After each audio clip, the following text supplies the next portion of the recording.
Here's our offering supplier. Get out of here. No, you take them. Here's my cane, and you go. These guys are in there. Hey, Most Amazing Top 10 family. I'm your host, Jay Durain, and welcome back to Most Amazing Top 10. I don't know why, but you guys absolutely love these videos about people trying to entertain you, but they're getting horribly injured or dying in the process. I bet if I keeled over mid-video, you guys would just go on to the next one in the series and see if I made it onto the list. And I bet it would probably be hosted by Ayman Hassan because she doesn't love me at all. Well, frankly, I love making these videos just as much as you guys love watching them, and that's why I'm bringing you today's list of top 10 cursed performances gone wrong, part 3. If you haven't seen part 1 or 2, go check them out now. I put a lot of work into them and I think they're pretty good. As always, I would love it if you could like, comment, subscribe, and hit the little notification bell. Also stick around for the whole video because I'm going to be doing some more pet shoutouts that you guys love so much, and if you want me to shout out your pet, you can hit me up on Instagram. Any of you who want some more Most Amazing Top 10 content, check us out on Instagram and Facebook. We are starting to do Facebook exclusive content. If any of you at home want to grab some merch, check out the link in the description below and use the offer code MA10. That'll give you $5 off. And without taking any longer, let's get into this list. At number 10, we have Sam Patch. Let's kick off this list with a daredevil. Guys like this used to be all the rage. They were the original stuntmen and they would put their bodies on the line so we could get a few moments of entertainment. That's the good stuff we like to pay for. Watching someone strip years off their life to make us get a slight dopamine release. This is how Jackass got popular. I'm surprised it took us 3 videos to get one of these daredevils on the list. Well, Sam Patch was trying to do the impossible by jumping off Niagara Falls and surviving. The jump was set for November of 1829, which seems like one of the worst months you should be jumping into a giant body of water. If you're gonna jump off a giant waterfall, I would expect you to do it in the summer. Now, it wasn't that crazy because Sam had just completed the jump a week before this newly scheduled jump, but it made so little money that he wanted to do it again. This time, he put a 25-foot platform at the end of the falls, so it would be an even higher jump. Well, those last few feet seemed to be all he needed to push him over the edge because he splashed down into the bottom of the water and he was gone. And I mean really gone. They didn't even find him until the spring the following year. He was all frozen and stuff. Also, if you want to make this one even more cursed, the second jump took place on Friday the 13th. Yeah, maybe you should have waited till the Saturday. I don't know.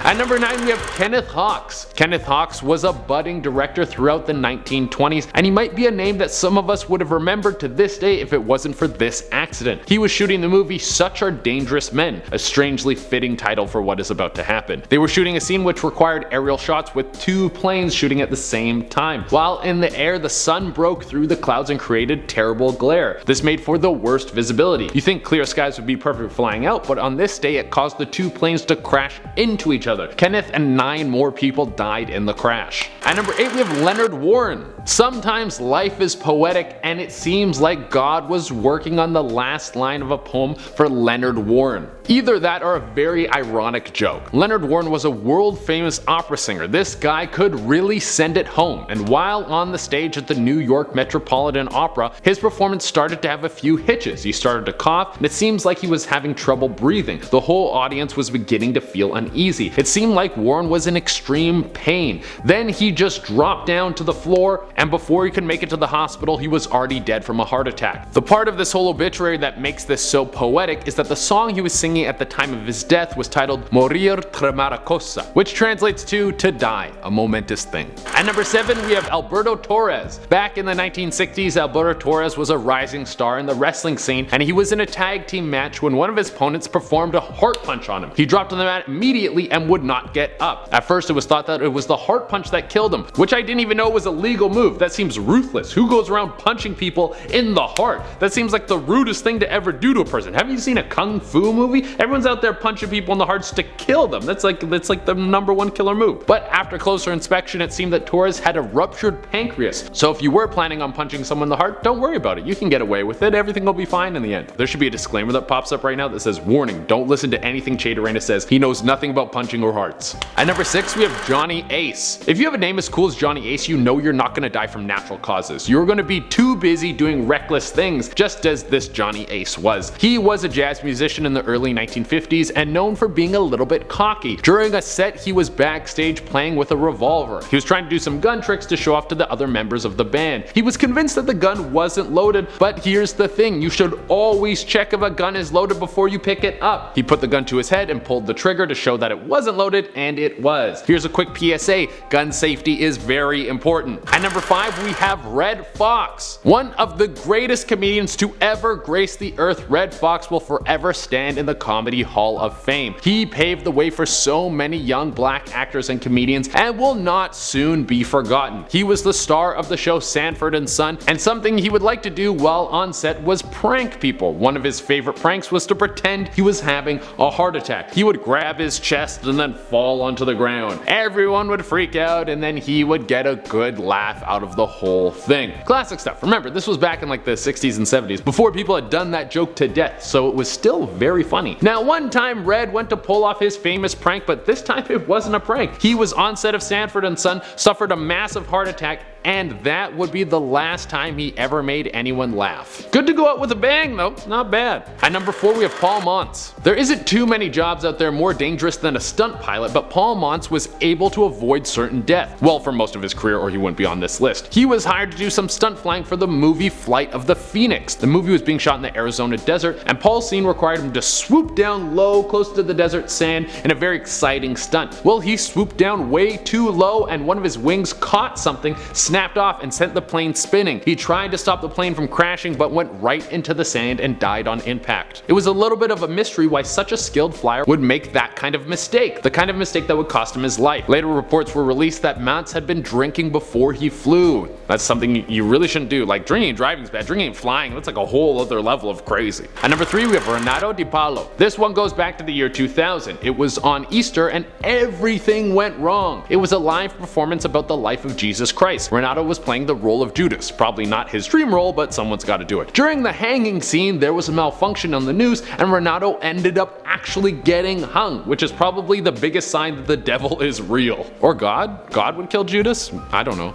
Maybe God is real. I mean, if one's real, who cares? At number 2 we have Irma Buell. This one is a little bit obscure, but it's so crazy I had to put it really high on the list. Irma Buell was a rising star in the Indonesian pop scene. She had a gimmick she would do while she performed. She would have a live cobra on stage as her sidekick, which seems like the worst idea ever, but the fans loved it, and apparently the snake was pretty into it too. One show Irma got a little too into the performance, wasn't paying attention to the location of her scary friend, and then stepped on the snake. Snakes don't normally react to being stepped on very well, so the snake bit her leg. Now here's where the story gets even crazier. She kept performing. She didn't stop. No. She was like, I got poisoned, who cares? The show must go on. She stayed on stage with cobra venom coursing through her veins before she dropped to the floor. It was like 45 minutes or something before she fell down. She was pronounced dead before she reached the hospital. This is bonkers, but like, I mean, hey, she's probably one of the best performers ever. And for the number 1 spot, we have Katsuki Hiromi. Live performances are amazing. I would say it's one of the best way you can see many things. Comedy is way better live, sports are way better live, Russian slapping competitions are way better live. I love Russian slapping competition videos. That's like my number 1 thing I love watching right now. It's so good. They just slap each other. It's great. And then they get knocked out. It's just slaps and knocks. You guys go watch it. But also, if anything goes wrong, you are going to be right front and center to have your little mind scarred for the rest of your existence. In 1958, Katsuki Hiromi was performing with the world famous Tarakasura Revu, which is a kind of mix between Japanese culture and legends and the booming theatrics of Broadway. It was very extra and people wore a lot of eyeshadow, but it was cool. People were really into it. During performance, Hiromi got her outfit caught on stage. Wardrobe malfunction. What's the worst that could happen? Her boob popped out? Well, actually, it was 100 times worse than that. She was torn into 2 pieces. Yeah, this was a horrific scene in front of everybody, but the theater insisted on no refunds. Alright everyone, that is our list. Thank you all so much for tuning in, and as promised, I'm going to be doing some pet shoutouts. Remember, if you want me to shout out your pet, you can hit me up on Instagram. I pick new pets every day, so if you don't get picked one day, message back another day. If it takes me a little while to get back to, I am very sorry. I literally have like hundreds of these to do, and without taking any longer, let's shout out some pets. First, we have Ashley's dog, Inky. This dog doesn't look like he wants to be in this video at all. Like, he's just like growling, but hey, we put him in. He's here. After that, we have Chief and Loki. This picture is almost too romantic. Nina sent in Marshmallow and Gremlin. Look at these two, they're awesome. Obviously, it seems like you like one more than the other. One's called Marshmallow and one's called Gremlin. Then we have Katsuki the service dog. Look at him just chilling in his little teepee, I love it. Marie sent in Daisy. Look at how tiny she is, I just love her so much. And finally, we have Benjamin. This is a very cute doggo, he is amazing. Alright everyone, that is our list. Thank you all so much for tuning in. As always, I would love it if you could like, comment, subscribe, and hit the little notification bell. Until next time, I've been Shade Arena, and hopefully I don't die on stage. Unless I get famous first, then I can die, I don't care.